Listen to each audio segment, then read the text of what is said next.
essa historinha, esse pedacinho da história que tu contas, o teu pai na prática te preparou 2 vezes, né.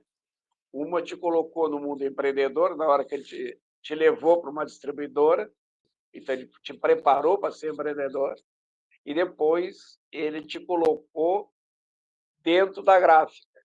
Então, na prática, a sucessão que tu estás, dando no trabalho dele é de um outro empreendedor.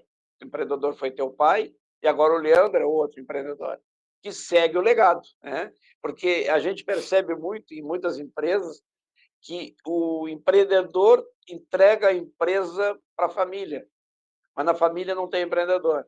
Às vezes ele até consegue levar, como diriam antigamente, é um bom termo, né, mas não passa para a terceira, porque a segunda geração não é empreendedora. Tu já estás no ritmo da segunda geração empreendedora, né? Como é que tu vês isso hoje? Você falando aí, realmente, esse movimento do meu pai ter convidado para montar uma outra empresa fora daqui, da editora, foi fundamental. Por quê? Eu tinha que me virar. Eu até falo, não, foi um patrocínio, mas um patrocínio também limitado. Não tinha, nunca teve, né, recursos sobrando, assim. Então, assim, montou a empresa, pegou alguns móveis sobrando aqui e falou: Pode ir trabalhar, pode vender livro. Só que ele não me ensinou nada, né? De como é que vende livro na escola, como é que faz isso ou aquilo, e eu tive que aprender com o dia a dia. Era uma sala separada, então eu tinha que me virar ali naquele local. E eu sempre fui também, como se diz, inconformado. Por quê? Eu sempre queria melhorar, sempre procurava.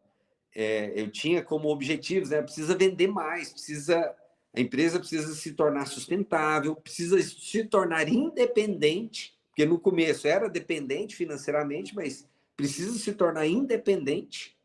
E nisso a gente foi sempre crescendo.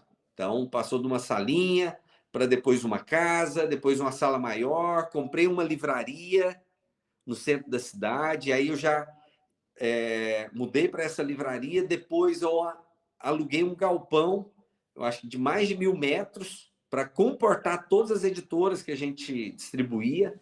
Eu sempre fui inquieto, eu sempre busquei mais oportunidades. Então, essa foi uma chave realmente empreendedora, de ter lançado para fora, né? Não ter ficado dentro, porque talvez se eu tivesse ficado aqui dentro, eu não teria me desenvolvido da maneira e me exposto, né, aos desafios, às ações que o empreendedor sofre, porque teria o fundador ali filtrando tudo, né, absorvendo todos os problemas, e eu tinha que me virar.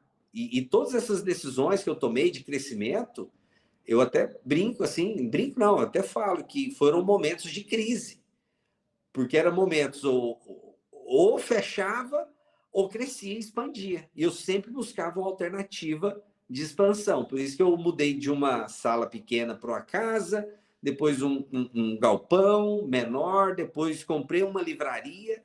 Então foram todos momentos ali de decisões importantes que se tinham que tomar na vida. E isso, toda essa bagagem me trouxe, apesar de estar fora, eu nunca me afastei completamente também da vida da editora, porque era o mesmo segmento. Então, e a editora e a gráfica foi sempre assuntos que eu sempre estudei.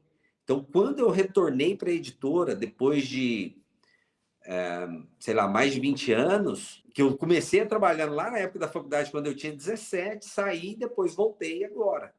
Então assim, eu trouxe uma bagagem muito poderosa e eu pude aplicar aqui, né, todo esse conhecimento.